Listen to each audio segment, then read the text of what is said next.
السلام علیکم ورحمۃ اللہ وبرکاتہ.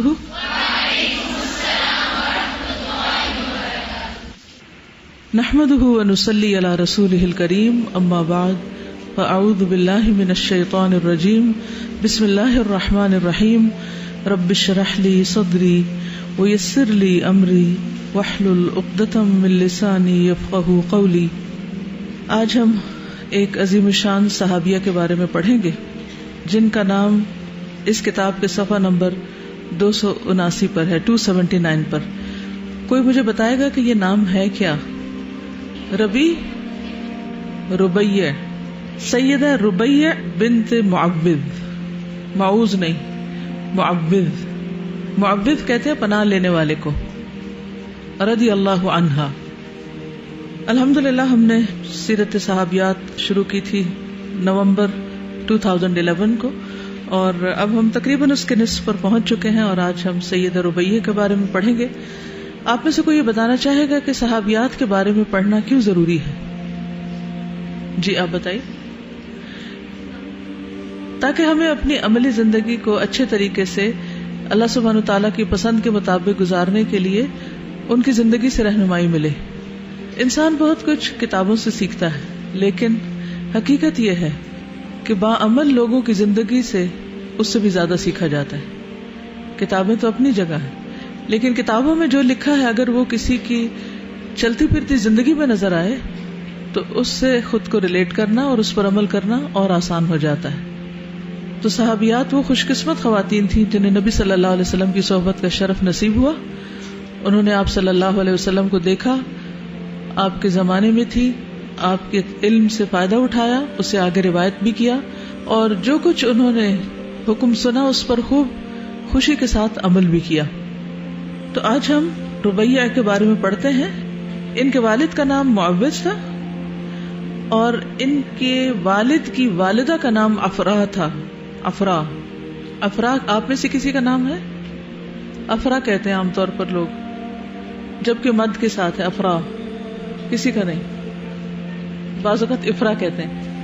اس کا میننگ آتا ہے کسی کو؟ دوسری رات کے چاند کو کہتے ہیں. ٹھیک ہے, تو افراح جو ہیں یہ دادی تھی.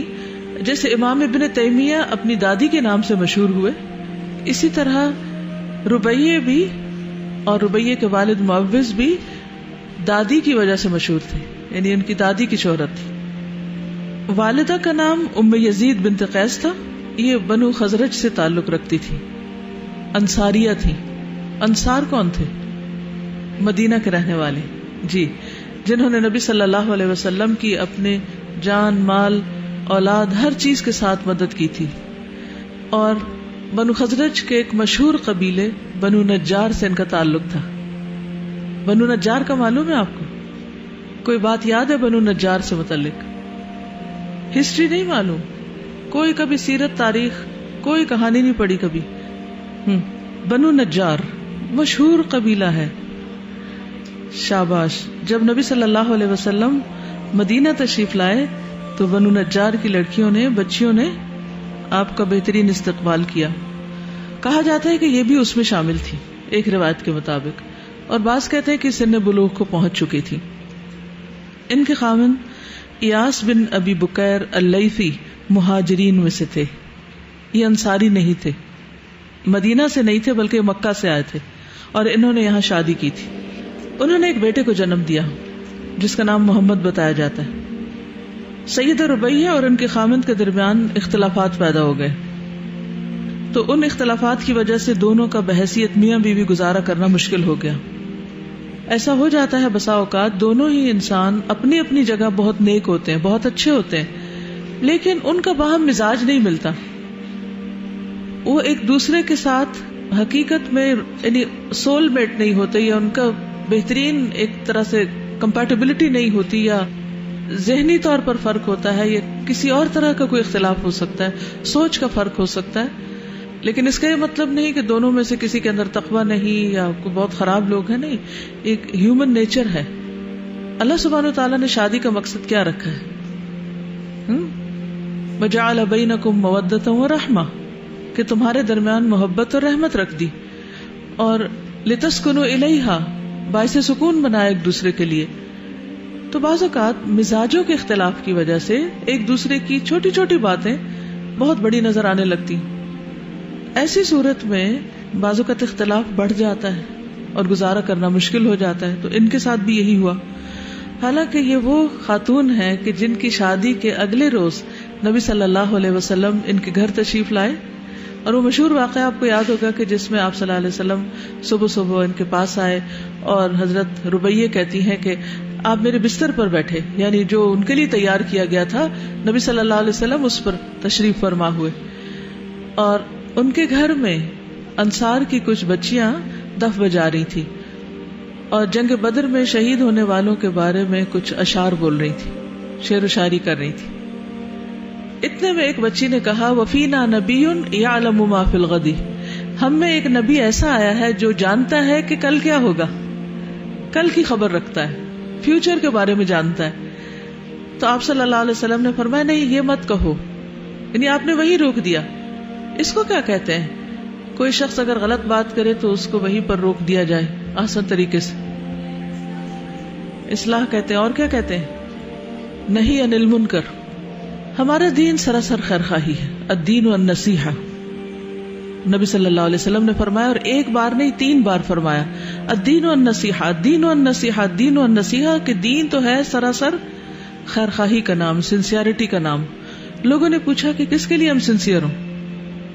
تو آپ نے فرمایا للہ ولرسولہ ولکتابہ اور ولائمۃ المسلمین وعامتہم, اللہ کے لیے, اس کی کتاب کے لیے, اس کے رسول کے لیے, مسلمانوں کے ائمہ کے لیے, لیڈرز کے لیے اور ان کے عوام کے لیے. اللہ سبحانہ وتعالیٰ کے ساتھ ہماری سنسیئرٹی کیا ہے کہ ہم اس پر ایمان لائیں اور کسی قسم کا شرک نہ کریں, یعنی ہمارے سارے اعمال شرک سے خالی ہوں. یہ اللہ سبحانہ وتعالیٰ کے ساتھ فیتھ فل ہونا ہے, سنسیئر ہونا ہے. رسول کے ساتھ کہ ان پر ایمان لائیں, جس چیز کا انہوں نے حکم دیا اس کو مانیں. کتاب کے ساتھ کہ اس کو پڑھیں, سمجھیں اور اس کا حق ادا کریں.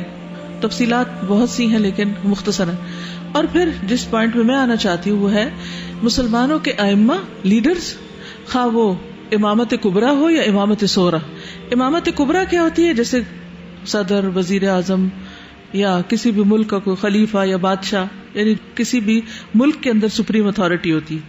اور امامت صغریٰ کیا ہوتی ہے؟ جیسے کسی بھی جگہ پر خواہ وہ 3 لوگ ہوں ان میں سے کسی ایک کو امیر بنا لیا جائے. نبی صلی اللہ علیہ وسلم فرمانے کہ اگر تم میں سے 3 لوگ سفر پر روانہ ہو تو کیا کریں, کیسے سفر کریں؟ مثلا اگر آپ ٹرپ پر جائیں تو کیا کریں؟ اپنے میں سے ایک کو لیڈر بنا لیں اور اس کے ساتھ خیر خواہی کریں, اس کے لیے سنسیئر ہو. یہ نہیں کہ وہ جہاں کھڑا ہو اس کو لے کے 2 اور کو لے کے ادھر اس کے خلاف سازشیں شروع کر دیں, خروج شروع کر دیں. یہ سنسیئرٹی نہیں. اور عوام کے لیے, یعنی ہر ایک کے لیے. عوام سے مراد عوام الناس, سب اس میں انکلوڈیڈ ہے. اب سنسیئرٹی کس قسم کی, کیا معیار ہے اس سنسیئرٹی کا, کیا ہے وہ خیر خواہی؟ صرف یہ نہیں کہ ان کو سلام کر لیں یا ان کے لیے اچھی رائے رکھیں, ٹھیک ہے, اچھے اخلاق سے پیش آئیں, لیکن اصل سنسیئرٹی یہ ہے کہ انسان ان کی آخرت کی فکر کرے. اور جو کسی کی آخرت کی فکر کرتا ہے یا اپنی آخرت کی فکر کرتا ہے وہ پھر اس زندگی کو اس طرح گزارنا چاہتا ہے کہ اللہ سبحانہ وتعالیٰ کو راضی کرے, اور وہ دوسروں کے اندر بھی خرابی نہیں دیکھ سکتا. اور جہاں وہ کسی کو کوئی غلط کام کرتے ہوئے دیکھتا ہے تو وہ فوراً امر بالمعروف اور نہی عن المنکر کرتا ہے. تو عوام الناس یا ائمۃ المسلمین کے ساتھ خیر خواہی کیا ہے؟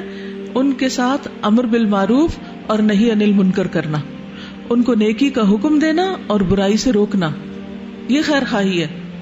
سب کو سمجھ آ گئی؟ یہاں نبی صلی اللہ علیہ وسلم نے کیا کیا؟ خیر خواہی کی. کیسے؟ کہ سنتے گئے جہاں دیکھا کہ یہ بات ٹھیک نہیں, میں کہا نہیں باقی سب ٹھیک ہے وہی پڑھو. آپ نے انہیں کہا پڑھنا بند کر دو, آپ نے فرمایا کہ وہی پڑھو جو پہلے پڑھ رہی تھی. ہاں یہ بات نہیں کہو. یہ کیوں فرمایا کہ یہ نہیں کہو؟ اس کی کیا وجہ تھی؟ یہ درست بات نہیں کہ کوئی یہ کہے کہ نبی صلی اللہ علیہ وسلم غیب کا علم جانتے تھے. آپ غیب نہیں جانتے تھے الا یہ کہ جو اللہ سبحانہ وتعالیٰ نے آپ کو خود بتا دیا. لوگ آپ سے پوچھتے تھے کہ قیامت کب آئے گی تو آپ کیا فرماتے؟ اللہ زیادہ بہتر جانتا ہے. جبریل علیہ السلام جب آپ سے کچھ سوال پوچھ رہے تھے ایک مجلس میں، تو آپ نے کیا فرمایا کہ جس سے پوچھا جا رہا ہے اس کا علم سائل سے زیادہ نہیں، یعنی مجھے نہیں معلوم. علمها عند ربی لا یجلیها لوقتها الا هو، اس کا علم اللہ کے پاس ہے، اسے اپنے وقت پہ وہی ظاہر کرے گا. کسی کو نہیں پتا کل کیا ہونے والا ہے. اصل میں ایک ہیومن نیچر ہے، انسانوں کی کمزوری ہے کہ وہ فیوچر جاننے کی کوشش میں لگے رہتے ہیں، کل کیا ہوگا. بھئی آج میں جیو، جو دن ملا ہے اس کو گزارنے کی فکر کرو. زیادہ انرجی اس پہ لگ رہی ہے کہ کل کیا ہوگا، آئندہ کیا ہوگا، ہم غم فکر فاقہ. اور بہت سے لوگ دین کے بہت سے مسائل کے بارے میں نہیں جانتے، لیکن اگر آپ گفتگو شروع کریں قیامت کی نشانیوں کے بارے میں، بلکہ وہ کیا کرتے ہیں، ہر ان یوزول چیز کو قیامت کی نشانی بنا دیتے ہیں. حالات میں تو ہمیشہ تبدیلی ہوتی ہے نا، ایک جنریشن دوسری جنریشن سے مختلف ہوتی ہے. جب دنیا میں تبدیلی آنے لگتی ہے تو لوگ کیا کہتے ہیں، یہ قیامت کی نشانی، یہ قیامت کی نشانی. ٹھیک ہے، ہمیں قیامت کی فکر ضرور کرنی چاہیے، لیکن خود سے فتوے بھی جاری نہیں کرنے چاہیے کہ ہر چیز کو ہم قیامت کی نشانی بنا دیں. اور قیامت کی ہر نشانی کو بری نشانی نہیں ہے، اس میں کچھ نشانیاں ایسی ہیں کہ جن میں اچھی خبریں بھی موجود ہیں. ٹھیک ہے، فتنوں کا دور، تو فتنے تو ہر دور میں رہے ہیں. تو صرف اینڈ آف ٹائمز کی فکر نہیں ہونی چاہیے ہمیں، بلکہ اس کے بعد کی فکر ہونی چاہیے کہ وہاں کیا بنے گا، اور اس کی تیاری کل نہیں، کب کرنی ہے، آج کرنی. تو اس لیے آج کی فکر کریں کہ آج کا جو کام مجھے ملا تھا اللہ سبحانہ وتعالیٰ کی طرف سے، کیا وہ میں نے کیا. تو بہرحال جب ان کے درمیان اختلافات ہوئے تو زندگی بسر کرنا مشکل ہو گئی. تو انہوں نے اپنے شوہر سے کہا کہ آپ مجھ سے سب کچھ لے لیں، بس مجھے فارغ کر دیں. اس کو کیا کہتے ہیں، خلا لینا. شابش. تو انہوں نے کہا مجھے منظور ہے. سیدہ ربیہ بنت معوذ بیان کرتی ہیں کہ میں نے اپنی درع کہتے ہیں آرمر کو، اپنی درع کے علاوہ ہر چیز اسے دے دی. تو اب آپ سوچیں یہ خاتون ہے اور ان کے پاس آرمر ہے، وہ کیوں رکھا ہوا تھا، انہوں نے کوئی اسلحہ کیوں رکھا ہوا تھا، کہیں جنگ جہاد پہ جاتی ہوں گی نا، اسی لیے آگے آپ دیکھیں گے کہ یہ بہت ایکٹیو خاتون تھی. تو انہوں نے اس کا بھی مطالبہ کر دیا کہ نہیں میں وہ بھی نہیں چھوڑوں گا، وہ بھی دے دو. کہتی ہے میں نے انکار کیا تو وہ یہ مقدمہ امیر المومنین سیدنا عثمان بن عفان کی عدالت میں لے گئے. حضرت عثمان نے مجھے بلا کر کہا کہ ایاس کی یہ شرط ہے کہ میں درع وصول کیے بغیر طلاق نہیں دوں گا. تو میں نے امیر المومنین کی رغبت کے مطابق وہ بھی اسے دے دی. ایک اور روایت سے پتہ چلتا ہے کہ ان کے جسم پر صرف تن کا لباس رہ گیا تھا. تو شوہر نے کہا مجھے وہ بھی دے دو. ہوتا ہے بعض اوقات ایسے، ہو سکتا ہے اسی وجہ سے انہوں نے خلا لی ہو، کچھ ایسی، کچھ پتہ نہیں کہ کیا خامی خرابی تھی ان کے اندر یا ان کے اندر یا کس کے، نیور، کچھ بھی بات نہیں پتا. کیونکہ ایک عورت پر لازم ہوتا ہے کہ اپنے شوہر کی عیب پوشی کرے. بیوی پر کیا لازم ہوتا ہے، عیب پوشی کرے. یہ نہیں کہ پوری دنیا میں نشر کر دے، فیس بک پہ ڈالے اور ادھر ادھر ہر ایک کو جس مجلس میں بیٹھے وہی کہانیاں سنانی شروع کر دے. دس از ویری رانگ. اگر آپ کا اختلاف ہے تو آپ کیا کریں، یا تو اسے خود سالو کریں. اگر آپ اتنے میچور نہیں ہیں، آپس میں نہیں سالو کر سکتے، تو پھر دونوں خاندان مل کے سالو کریں، کورٹ میں بات لے جائیں. اگر نہیں تو پھر کیا ہے، یا طلاق یا خل. لیکن طلاق اور خلا کے بعد تہمتوں اور گالیوں اور الزامات کی بوچھاڑ نہ کر دیں، کیونکہ ہر شخص اپنی عزت بچانا چاہتا ہے اور اس کے لیے وہ کیا کرتا ہے، دوسرے پہ الزام تراشی کرتا ہے، دوسرے کو لیٹ ڈاؤن کرتا ہے، اس کو ڈیگریڈ کرتا ہے، اور وہ سمجھتا ہے اس طرح میری عزت بڑھے گی. کیا خیال ہے ایسے بڑھتی ہے؟ آپ کے سامنے کوئی شخص بیٹھ کر کسی دوسرے شخص کے بارے میں جو وہاں موجود نہیں اس کی برائیاں شروع کر دے اور اس کو برا بھلا کہے اور اس کو ذلیل کرنا شروع کر دے، تو آپ سن کے خوش ہوں گے؟ اور جو آپ کے سامنے یہ سب کچھ کر رہا ہو اس کی عزت کریں گے؟ نہیں. آپ کہیں گے یہ کیسا انسان ہے، یہ کس قسم کا انسان ہے، اس کو اتنی شکایت ہے تو خود اس میں بھی تو کچھ ہوگا نا. پھر انسان یہ سوچنے لگتا ہے نا یہاں بھی تو کوئی کمی ہوگی، کیونکہ تالی تو دو ہاتھ سے بجتی. لیکن عموماً دو جھگڑا کرنے والے گروہوں کا مسئلہ یہی ہوتا ہے کہ ہر ایک خود کو برحق سمجھتا ہے اور سارا الزام دوسرے کو دیتا ہے. لیکن صحابہ کی زندگی سے ہمیں ایک بہت اہم سبق یہ ملتا ہے کہ یہاں پر آپ دیکھیں کہ ایک مشہور صحابیہ ہیں، اختلاف ہوا ہے، لیکن انہوں نے وہ ساری باتیں عوام میں نشر نہیں کی اور نہ وہ سیرت کی کتابوں میں اس طرح بیان ہوئی آگے کہ مسئلہ تھا کیا. کہتے ہیں کسی بات پہ تکرار ہوئی تھی، بہت زیادہ بڑھ گئی تو معاملہ ختم ہو گیا. لیکن بعض اوقات ہم کہتے ہیں نا بس اس ایک بات نے تو میرا دل اکٹھا کر دیا. وہ ایک نہیں ہوتی، وہ ایک سیریز ہوتی ہے، بس وہ ایک پھر آخری پوائنٹ ہوتا ہے جہاں پر بات ختم ہو جاتی. کسی بھی معاملے میں صرف کوئی ایک چیز فیکٹر نہیں ہوتا، کئی ایک چیزیں ہوتی ہیں. بہرحال وہ سب صحابہ ہیں اور ہم سب ان کا احترام کرتے ہیں. اسی طرح اپنے خاندان کے اندر ایون اگر آپ کے والدین کے درمیان بھی کوئی اختلافات ہوں، بعض اوقات گھروں میں ہوتا ہے نا، آپ گھر جاتے ہیں امی ابا ہر وقت لڑتے رہتے ہیں، ابا امی کو کچھ کہتے رہتے ہیں، امی بھی زور زور سے کچن میں کھڑے ہو کے بولتی رہتی ہیں اور ان کی لڑائیاں دیکھ دیکھ کے آپ تنگ آ جاتے ہیں. پھر کیا کرتے ہیں آپ؟ کیا ہوتا ہے کوئی بتائے گا؟ شاباش. نارملی پھر پیرنٹس کی رسپیکٹ نہیں ہوتی. بعض اوقات باپ اپنی پارٹی بناتا ہے بچے کو اور بعض اوقات ماں بناتی ہے، وہ ادھر کھینچتا ہے وہ ادھر کھینچتے. آپ کا فرض کیا بنتا ہے؟ ماں باپ کی لڑائی میں آپ کا فرض کیا بنتا ہے؟ دونوں کا احترام کریں، دونوں کو الگ الگ سمجھا سکتے تو سمجھائیں، لیکن وہ آپ کے ماں اور باپ ہیں. آپ کے اوپر اللہ سبحانہ وتعالیٰ نے جو فرض عائد کیا وہ کیا ہے؟ وہ بالوالدین احسانا، کہ والدین کے ساتھ احسان کرنا ہے. آپ نہ ماں کی پارٹی بنے نہ باپ کی پارٹی بنے، نہ ماں کے ساتھ مل کے باپ کو برا بھلا کہیں نہ باپ کے ساتھ مل کے ماں کو برا بھلا کہیں. جب کوئی ایسے بات کرے تو آپ انوسنٹلی کہا کریں وہ امی ہے نا، امی وہ ابا ہے نا، ان کی عزت کرنی ہے نا. تو پیار سے ماں کو بھی سمجھائیں باپ کو بھی سمجھائیں، لیکن آپ سے یہ نہیں پوچھا جائے گا کہ آپ کے ماں باپ کیوں لڑتے تھے. کیا کوئی حساب آپ کا ہوگا اس پر؟ نہیں ہوگا نا. آپ سے کیا پوچھا جائے گا؟ آپ نے اپنا فرض پورا کیا یا نہیں؟ ٹھیک ہے. تو بہرحال ان کے درمیان جو کچھ ہوا بس فیصلہ ہو گیا، بات ختم، چیپٹر کلوزڈ. نہ کوئی غیبت، نہ الزام تراشی، نہ کچھ اور. یہ ہے خوبصورت کردار. سیدہ ربیہ بنت معوذ پہلے مرحلے میں اسلام قبول کرنے والوں میں سے تھی. کہتے ہیں کہ ہجرت سے قبل ہی مسلمان ہو گئی تھی. ان کے والد معوذ بن حارث اور دو چچا عوف اور معاذ نے رسول اللہ صلی اللہ علیہ وسلم کے ساتھ جنگ بدر میں شریک ہونے کی سعادت حاصل کی. ٹھیک ہے. کیا کیا تھا؟ ان کے والد، ان کے چچا اور دوسرے چچا نے جنگ بدر میں شریک ہوئے تھے.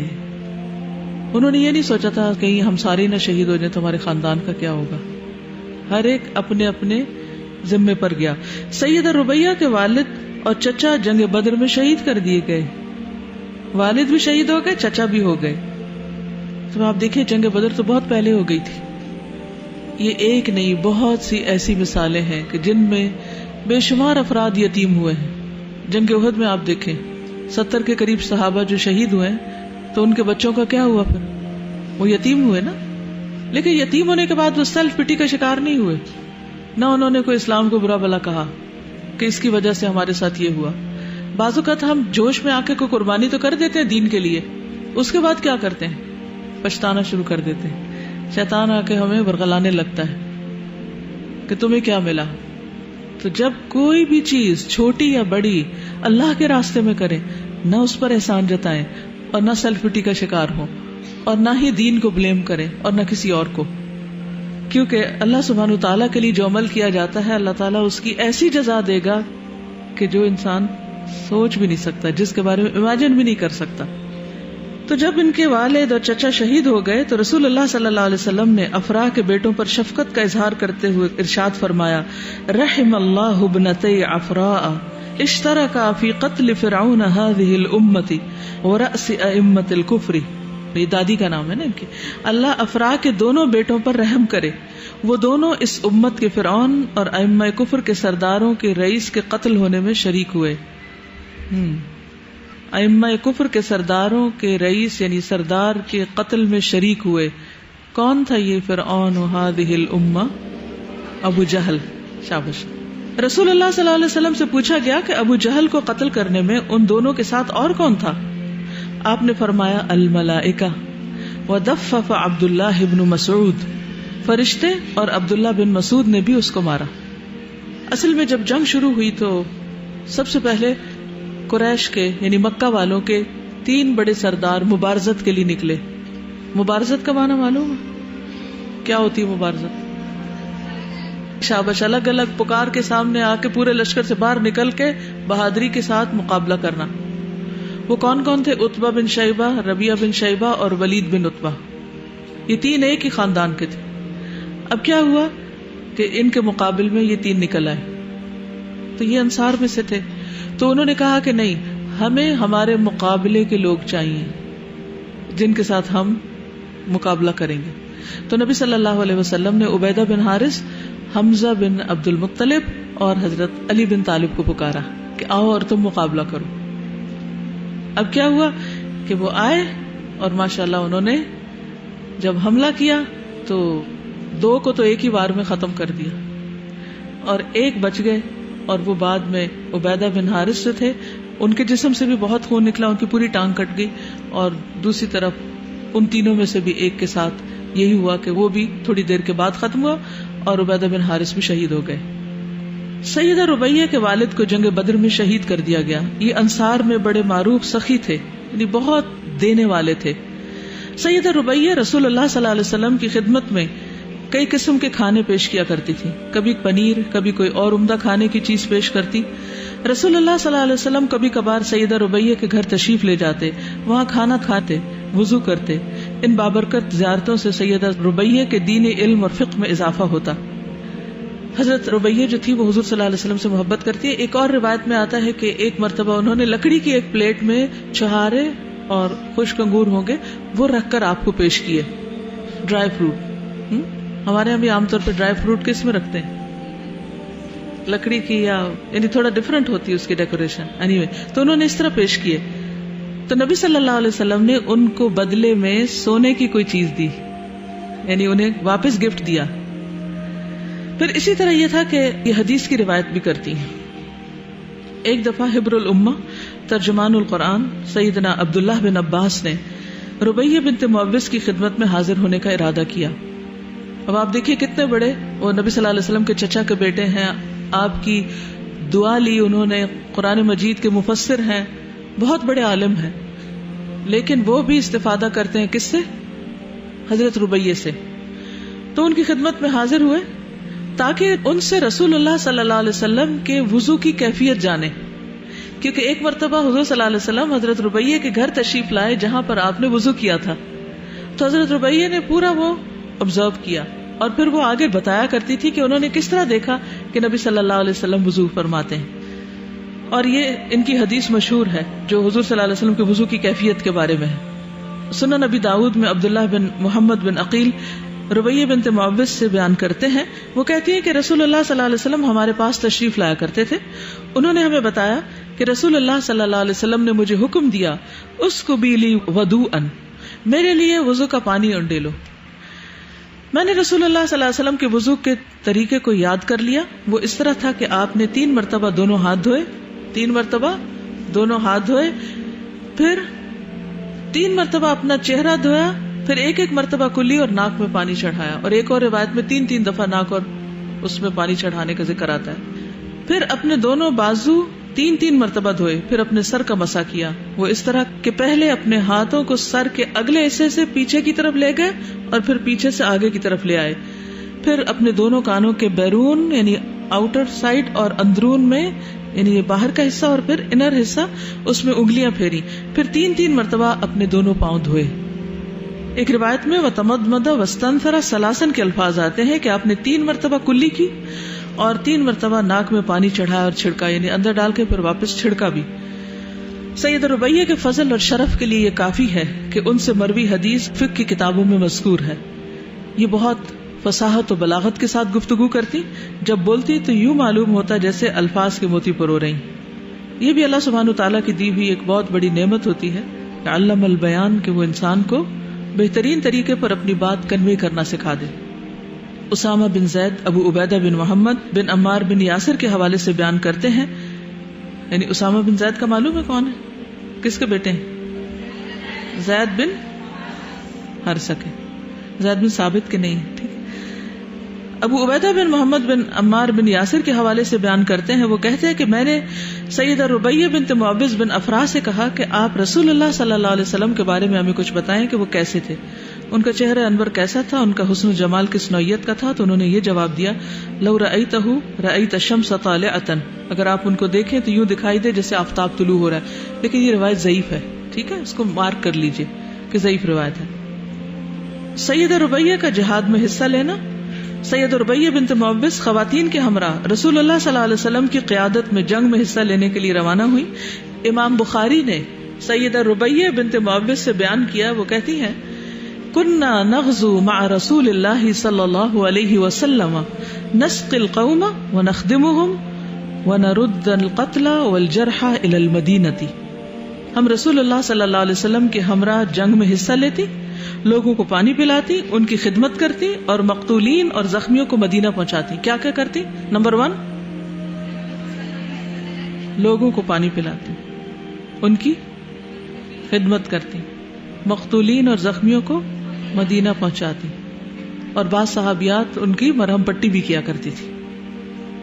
سیدہ ربیہ بنت معوذ 6 ہجری کو بیت رضوان کے لیے حاضر ہوئیں اور اللہ سبحانہ تعالیٰ کی رضا حاصل کرنے میں کامیاب ہوئیں، کیونکہ ان لوگوں کے بارے میں جنہوں نے بیت رضوان میں حصہ لیا تھا اللہ تعالیٰ نے کیا فرمایا؟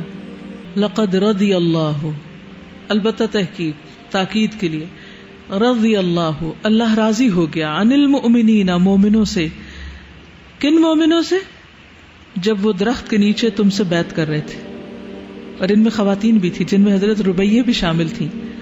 ان کے دلوں کا حال اس کو معلوم تھا، اس لیے اس نے ان پر سکینت نازل کی، ان کو انعام میں قریبی فتح بخشی اور بہت سا مال غنیمت ان کو عطا کر دیا جسے وہ عنقریب حاصل کریں گے. یعنی غزوہ خیبر کی طرف اشارہ ہے. اللہ نہایت زبردست اور خوب حکیم ہے. اس دفعہ جب مکہ جانے کا اتفاق ہوا تو الحمدللہ مجھے یہ سائٹ وزٹ کرنے کا موقع ملا جہاں پر صلح حدیبیہ ہوئی تھی اور جہاں پر یہ بیعت ہوئی تھی. مکہ سے کچھ ہی دور فاصلے پر یہ جگہ ہے، اور وہاں سے پھر لوگ احرام کے ساتھ اندر، کیونکہ وہ ہل کا علاقہ ہے، حرم کا نہیں ہے، وہاں سے پھر احرام کے ساتھ اندر آتے ہیں، عمرہ بھی کرتے ہیں. تو وہاں پر ایک درخت کے نیچے مسلمانوں نے بیعت کی تھی نبی صلی اللہ علیہ وسلم کے ساتھ. اس کی تفصیل تھوڑی سی آگے ہے، اس لیے ساتھ ساتھ بات کریں گے. راوی کہتا ہے کہ رسول اللہ صلی اللہ علیہ وسلم نے خراش بن امیہ خزاعی کو مکہ کی طرف بھیجا. آپ کو یہ تو معلوم ہے نا کہ آپ صلی اللہ علیہ وسلم کو اللہ سبحانہ وتعالیٰ نے خواب دکھایا کہ آپ عمرے کے لیے جا رہے ہیں. آپ نے سب کو عمرے کی دعوت دی، تقریباً 1400 لوگ جو تھے وہ آپ کے ساتھ چل پڑے. آپ نے چونکہ عمرے کا ارادہ کیا تھا اس لیے اسلحہ نہیں اٹھایا، صرف عرب کے قاعدے کے مطابق ایک ایک تلوار تھی جو نیام میں موجود تھی، اور وہ اس کے ساتھ پرامن طریقے سے عمرے کے لیے جا رہے تھے. لیکن ان کو اس مقام پر روک دیا گیا اور حرم میں داخل نہیں ہونے دیا گیا. یہ 6 ہجری کی بات ہے، جس میں مسلمان بہت ڈسہارٹ تھے. تقریباً 5-6 سال سے وہ واپس مکہ نہیں جا سکے تھے، عمرہ اور حج نہیں کر پائے تھے، تو وہ بہت شوق میں تھے. اور ویسے بھی آپ دیکھیں کہ ہمیں یہاں بیٹھے ہوئے عمرے اور حج کا شوق ہوتا ہے، اور اگر آپ جدہ ایئرپورٹ پہ پہنچ جائے اور وہاں سے آپ کو واپس بھیج دیں تو پھر دل کا حال کیا ہوگا. تو مسلمان بھی عین قریب پہنچے ہوئے تھے اور ان کو اندر نہیں داخل ہونے دیا جا رہا تھا. تو جس پر کچھ اہل مکہ کے ساتھ نبی صلی اللہ علیہ وسلم نے نیگوشیشنز کی. راوی کہتا ہے کہ رسول اللہ صلی اللہ علیہ وسلم نے خراش بن امیہ خزاعی کو مکہ کی طرف بھیجا. وہ اپنے اونٹ پر سوار ہو کر مکہ میں داخل ہوئے تو قریش نے ان کے اونٹ کی ٹانگیں کاٹ دی اور ان کو قتل کرنے کا ارادہ کیا. تو حبشیوں نے انہیں ایسا کرنے سے منع کر دیا. وہ رسول اللہ صلی اللہ علیہ وسلم کی خدمت میں حاضر ہوئے اور اپنے ساتھ پیش آنے والی صورتحال سے رسول اللہ صلی اللہ علیہ وسلم کو آگاہ کیا. آپ نے عمر بن خطاب کو بلایا تاکہ انہیں مکہ بھیجیں. انہوں نے عرض کیا، اللہ کے رسول، مجھے قریش سے اندیشہ ہے. وہ جانتے ہیں کہ میرے جذبات ان کے بارے میں بہت تلخ ہیں، وہ کہیں مجھے نقصان نہ پہنچائیں، یعنی میں اس کام کے لیے سوٹیبل نہیں. آپ عثمان بن عفان کو بھیجیں، قریش کے دلوں میں ان کی عزت و احترام ہے، میرا خیال ہے کہ وہ بہت مناسب رہیں گے. رسول اللہ صلی اللہ علیہ وسلم نے سیدنا عثمان بن عفان کو بلایا اور انہیں فرمایا کہ آپ مکہ جائیں اور قریش کو کہیں کہ رسول اللہ صلی اللہ علیہ وسلم لڑائی کا کوئی ارادہ نہیں رکھتے، وہ تو صرف بیت اللہ کی زیارت کرنا چاہتے ہیں. کعبہ کی تعظیم اور حرمت ان کے پیش نظر ہے. تو حضرت عمر کے اس فعل سے کیا پتہ چلتا ہے؟ کیا سیکھا آپ نے؟ شاباش. یعنی کہ وہ جو کام نہیں کر سکتے تھے یا وہ اپنے آپ کو اس کے اہل نہیں پاتے تھے. حضرت عمر کی قابلیت میں کسی کو کوئی شک نہیں، لیکن وہ اس کام کے لیے، اس پرٹیکولر مشن کے لیے، ایک امبیسڈر بننے کے لیے مناسب نہیں تھے. نبی صلی اللہ علیہ وسلم نے ان کا انتخاب کیا تھا، لیکن آپ کو جب مشورہ دیا گیا تو آپ نے مشورہ قبول کر لیا اور پھر حضرت عثمان کو بھیجا گیا. انہیں سب سے پہلے ابان بن سعید بن عاص ملا. آپ اپنی سواری سے اترے، اسے اپنی سواری پر آگے بٹھایا، خود پیچھے بیٹھ گئے. وہ کیوں؟ ان کو کیوں بٹھا لیا ساتھ؟ امان لینے کے لیے. آپ نے ان کی امان لی تھی. آپ کو معلوم ہے کہ عربوں کے ہاں اس طرح کہیں داخل نہیں ہو سکتے کسی کے قبیلے میں یا کسی جگہ پر. سیدنا عثمان بن عفان ابو سفیان اور قریش کے دیگر زعماء سے ملے اور انہیں رسول اللہ صلی اللہ علیہ وسلم کا پیغام پہنچایا. اور یہاں اس کیس میں تو آپ کو معلوم ہے کہ اس وقت دونوں کے درمیان یعنی مکہ اور مدینہ والوں کے درمیان بہت کھچاؤ تھا. تو ایسی صورت میں مکہ والوں کے ساتھ جا کر سفارتی جو گفتگو تھی اور امن کا پیغام دینا وہ آسان نہیں تھا. تو اس کے لیے انہوں نے ایک حکمت کے ساتھ یہ طریقہ اختیار کیا. انہوں نے سیدنا عثمان سے کہا کہ اگر آپ بیت اللہ کا طواف کرنا چاہتے ہیں تو کر سکتے ہیں.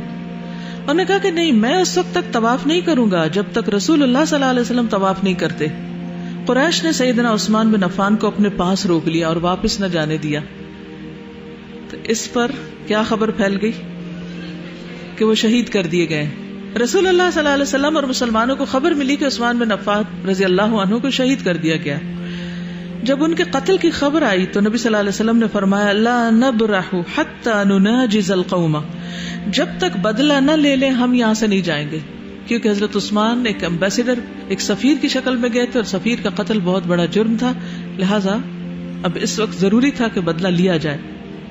اتنے میں رسول اللہ صلی اللہ علیہ وسلم کے منادی نے یہ آواز دی، سب کو اعلان کیا، لوگو روح القدس جبریل علیہ السلام ابھی ابھی رسول اللہ صلی اللہ علیہ وسلم کے پاس وحی لے کر نازل ہوئے اور انہوں نے بیعت لینے کا کہا ہے.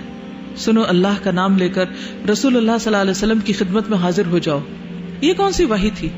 قرآن میں لکھا ہوا کہیں کہ جب جبریل نازل ہوئے تھے یہاں، وہی غیر مطلوب. ٹھیک ہے، یعنی بہت دفعہ قرآن مجید کے علاوہ بھی جبریل علیہ السلام احکامات لے کر اترے ہیں، ان میں سے ایک یہ موقع بھی. ٹھیک ہے. اچھا، اللہ سبحانہ وتعالیٰ کو تو پتا تھا کہ حضرت عثمان شہید نہیں ہوئے، تو کیوں جبریل علیہ السلام کو بھیجا کہ وہ سب کو میسج دیں کہ بیعت کرو؟ بیعت کا مطلب عہد کرو. کیا تھا دراصل؟ امتحان. اس وقت مسلمان کرتے کیا ہیں؟ بہت مشکل وقت تھا، اسلحہ پاس نہیں، اور اب جنگ کرنی پڑی تو کیا بنے گا؟ جانیں ہی دینی پڑے گی اور تو کچھ نہیں.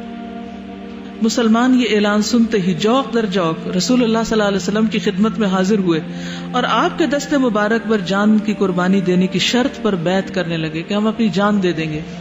کتنا نازک موقع ہوگا. پھر تھوڑی دیر اپنے آپ کو وہاں رکھ کے دیکھیں کہ اگر اس وقت آپ ہوتے تو کیا کرتے. جب کوئی مشکل کام کرنا پڑتا ہے، کئی دفعہ ایسا ہوتا ہے نا کہ اچانک حالات ایسے پیش آ جاتے. مثلا خوب بارش ہو گئی اور پانی بیسمنٹ میں بھر گیا، اب آپ کو بلایا جا رہا ہے کہ نیند چھوڑ کے اور پانی نکالو.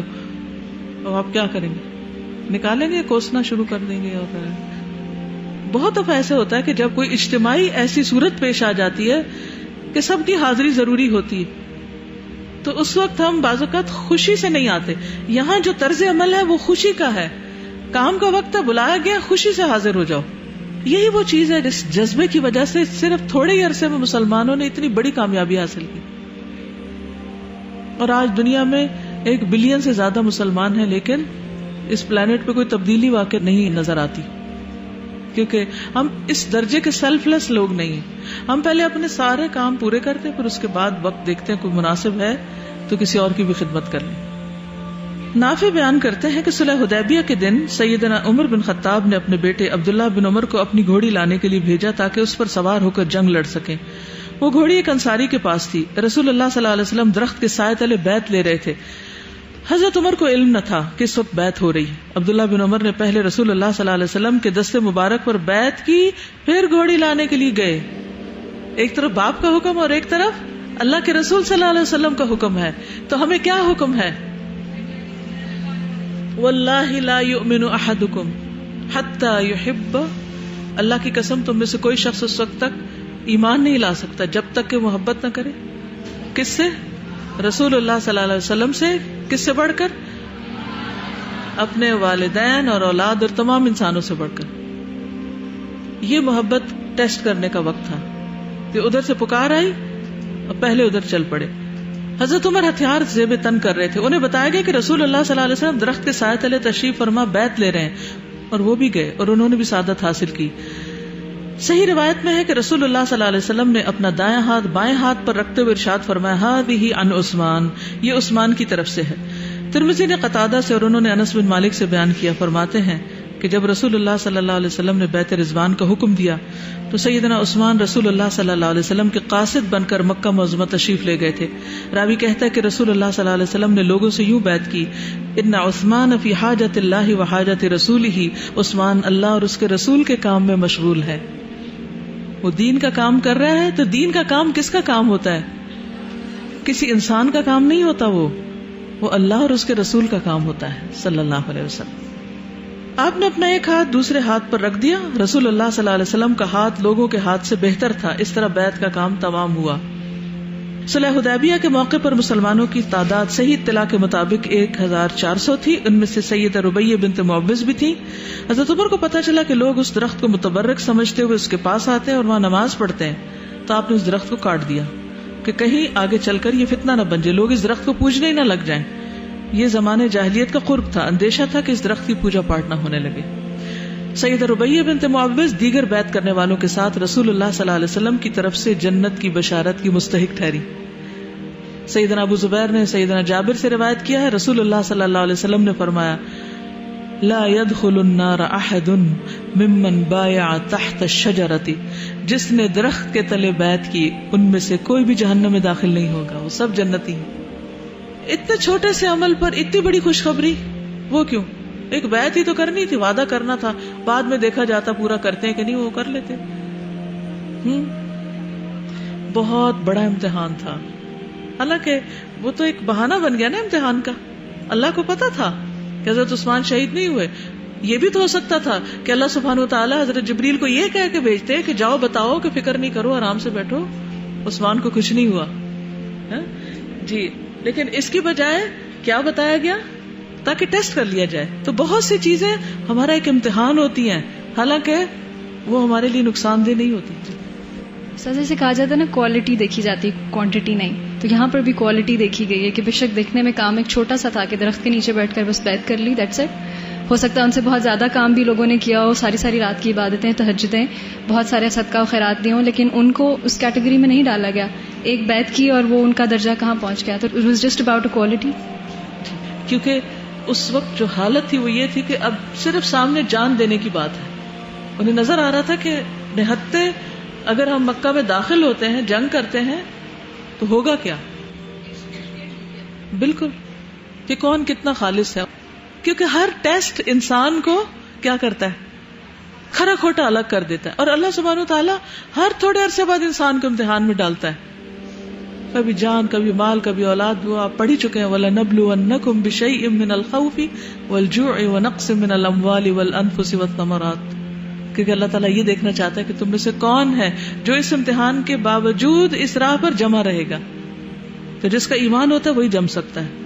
یثبت اللہ الذین آمنوا بالقول الثابت فی الحیاۃ الدنیا وفی الآخرہ. سیدہ ربیہ اور دیگر وہ سب لوگ مبارکباد کے مستحق ہیں جنہوں نے درخت کے سائے تلے رسول اللہ صلی اللہ علیہ وسلم کی بیعت کرنے کی سعادت حاصل کی. رسول اللہ صلی اللہ علیہ وسلم جہاں بھی تشریف فرما ہوئے برکت وہیں اتر آئی اور برکت نے لوگوں کو اپنی لپیٹ میں لے لیا. ربیہ بنت معوذ علمی اعتبار سے بڑے بلند مرتبے پر فائز تھی. ان سے تابعین نے احادیث روایت کرنے کا شرف حاصل کیا، جس طرح کہ عائشہ بنت انس بن مالک اور سلمان بن یسار وغیرہ نے ان سے روایت کرنے کی سعادت حاصل کی. کہا جاتا ہے کہ 21 احادیث انہوں نے روایت کی. سیدہ ربیہ بنت معوذ نے سیدنا معاویہ کے دور خلافت میں 45 ہجری میں وفات پائی. حضرت معاویہ کے دور میں 45 ہجری میں وفات ہوئی ان کی. تو اللہ سبحانہ وتعالی ان کے درجات بلند کرے اور ہمیں بھی مخلص مسلمانوں میں شامل کر لے. اب آپ دیکھیے کہ ان کی ورسٹائل پرسنالٹی ہے نا. ایک طرف یہ علمی روایات بھی کر رہی ہیں اور دوسری طرف جنگوں میں بھی شریک ہو رہی ہیں اور بیعت میں بھی شریک ہو رہی ہیں. ہم کیا کرتے ہیں؟ ہم اپنے آپ کو انڈر ایسٹیمیٹ کرتے ہیں. ایک کام کر لیتے ہیں تو ہم کہتے ہیں ہم دوسرا تو ہم نہیں کر سکتے. اپنے آپ کو بچاتے رہتے. حالانکہ اللہ نے ہمیں سب کچھ دیا خرچ کرنے کے لیے تاکہ جنت کا سودا کر سکیں. اور جنگ بدر میں جب ان کے والد اور یہ سب ابو جہل کو مارنے کی کوشش کر رہے تھے، ان کے چچا وغیرہ، تو وہ پہچانتے نہیں تھے. حضرت عبد الرحمن بن عوف کہتے ہیں کہ جنگ بدر میں میں نے دیکھا کہ میرے دائیں بائیں 2 لڑکے کھڑے ہیں اور میں ابھی ان کے بارے میں کچھ فیصلہ نہیں کر سکا تھا. تو ایک نے چپکے سے مجھ سے پوچھا، چچا مجھے ابو جہل دکھا دیں. میں نے کہا تم دیکھ کے کیا کرو گے؟ اس نے کہا میں نے اللہ تعالیٰ کے سامنے یہ عہد کیا کہ اگر میں نے اسے دیکھ لیا تو یا اسے قتل کر کے رہوں گا یا خود اپنی جان دے دوں گا. سوچئے ایک کلیئر ویژن اور مقصد ہے. آپ میں سے بھی جو لوگ نئے نئے قرآن پڑھنے کی طرف آئے ہیں وہ سب سوچے کہ کیوں پڑھنے آئے ہیں, پڑھ کے کیا کریں گے, کیا اچیو کرنا ہے. جب تک ہمیں یہ نہیں پتا ہوتا کہ ہم یہ کام کیوں کر رہے ہیں, مثلا میں نے شروع میں پوچھا نا ہم کیوں سیرت صحابیات پڑھیں, تو جب ہمیں یہ پتا ہی نہیں کہ ہم کیوں پڑھ رہے ہیں تو ہم بس پڑھ کے اٹھ جائیں گے اور اس میں سے کوئی چیز اپنی زندگی کے لیے نہیں لیں گے. تو آج آپ اپنی اپنی ڈائریوں میں کوئی ایک چیز اس وقت ابھی لکھیے جو آپ نے حضرت ربیہ کی زندگی سے اپنے لیے اخذ کی ہے کہ آپ کیا کریں گی. حضرت عبد الرحمن بن عوف کہتے ہیں کہ میں نے دیکھا کہ میرے بتاتے ہی وہ دونوں باز کی طرح اس پہ جھپٹ پڑے ابو جہل پہ اور مار گرایا. یہ دونوں افرا کے بیٹے تھے, یہ بخاری کی روایت ہے. اور پھر حضرت عبداللہ بن مسعود نے اس کی داڑھی پکڑی تھی, 2-3 نے مل کر پھر اس کو ختم کیا. ان کی فیو حدیث میں آپ کو سناتی ہوں کہ انہوں نے کیا روایت کیا ہے. حضرت ربیہ جو ہے وہ بحیثیت ماں ایک بہت اچھی خاتون تھی. ان کا ایک پہلو یہ بھی ہے, ربیہ کہتی ہیں کہ نبی صلی اللہ علیہ وسلم نے عاشورہ کی صبح انصار کے ہاں کہلا بھیجا کہ جس نے روزہ رکھا وہ اپنا روزہ پورا کرے اور جس نے صبح سے افطار کیا وہ باقی دن پورا کرے. اگر صبح سے نہیں رکھا تو اب سے رکھ لے. عاشورہ کا دن کون سا ہوتا ہے؟ 10 محرم کا. پھر اس کے بعد ہم روزہ رکھا کرتے تھے اور اللہ کی توفیق سے اپنے چھوٹے بچوں کو بھی روزہ رکھواتے تھے. ہم مسجد کو جاتے اور بچوں کے لیے اون کی گڑیاں بناتے تھے, اون کی گڑیاں وول کی. پھر جب کوئی رونے لگتا تو اس کو وہی کھیلنے کو دے دیتے, یہاں تک کہ افطار کا وقت آ جاتا. تو چھوٹے چھوٹے بچوں کی پریکٹس کراتے تھے روزہ رکھنے کی. تو حضرت ربیہ انہی میں سے تھیں. پھر ان کی علمی زندگی میں آپ دیکھیے کہ انہوں نے کس طرح نبی صلی اللہ علیہ وسلم کے وضو کی کیفیت کو دیکھا. وہ کہتی ہے کہ نبی صلی اللہ علیہ وسلم ہر جانب سے بالوں کی لٹوں کے رخ پر ہاتھ پھیرتے تھے اور آپ بالوں کو ان کی حیت سے حرکت نہ دیتے تھے, یوں نہیں کرتے تھے مسح میں, بلکہ یعنی پورے بالوں کو آپ نے مسح کیا. ربیہ کہتی ہیں کہ میں نے رسول اللہ صلی اللہ علیہ وسلم کو وضو کرتے ہوئے دیکھا, آپ نے مسح کیا سر پر آگے اور پیچھے اور کن پٹیوں پر اور کانوں پر 1 مرتبہ, 3 دفعہ نہیں مسح کرنا ہوتا کانوں پر, ٹھیک ہے. اور آپ نے انگلیوں کو کانوں کے سوراخ میں داخل کیا جو اندر. اور پھر ربیہ یہ بیان کرتی ہے کہ آپ 3 بار اپنے آزاد ہوا کرتے تھے. پھر اسی طرح جو کچھ انہوں نے سیکھا آگے روایت بھی کیا. ربیہ کہتی ہے کہ جب لوگ میت کی نماز جنازہ پڑھتے اور اس کی تعریف کرتے تو اللہ تعالیٰ فرماتا ہے میں نے ان نیکیوں کی بنا پر اپنے بندوں کی شہادت کو نافذ کر دیا جن کو وہ جانتے ہیں, اور برائیوں کو معاف کر دیا جن کو وہ نہیں جانتے. یہ بھی حضرت ربیہ کی حدیث ہے جو انہوں نے نبی صلی اللہ علیہ وسلم سے سنی کہ جب کوئی فوت ہو جاتا ہے اور لوگ اس میت کی تعریفیں کرتے ہیں تو وہ تعریفیں اس کے نامہ اعمال میں لکھ دی جاتی ہیں, اور برائیاں جو لوگوں کو پتہ نہیں ان کو چھپا دیا جاتا ہے, معاف کر دیا جاتا ہے. پھر اسی طرح لوگ ان کے پاس آتے اور ان سے سیکھتے. بہرحال صحابیات وہ خواتین ہیں کہ جنہوں نے اپنی زندگیاں اللہ سبحانہ وتعالی اور اس کے رسول صلی اللہ علیہ وسلم کی اطاعت اور محبت کے ساتھ عمل کرتے ہوئے گزاری, یعنی عملی میدان میں اتری. صرف باتیں نہیں کی, صرف پڑھتی پڑھاتی نہیں رہی, بلکہ جو پڑھا اس پر عمل بھی کیا. اوکے, جزاکم اللہ خیرا. سبحانک اللہم و بحمدک اشہد ان لا الہ الا انت استغفرک و اتوب الیک. السلام علیکم و رحمۃ اللہ وبرکاتہ.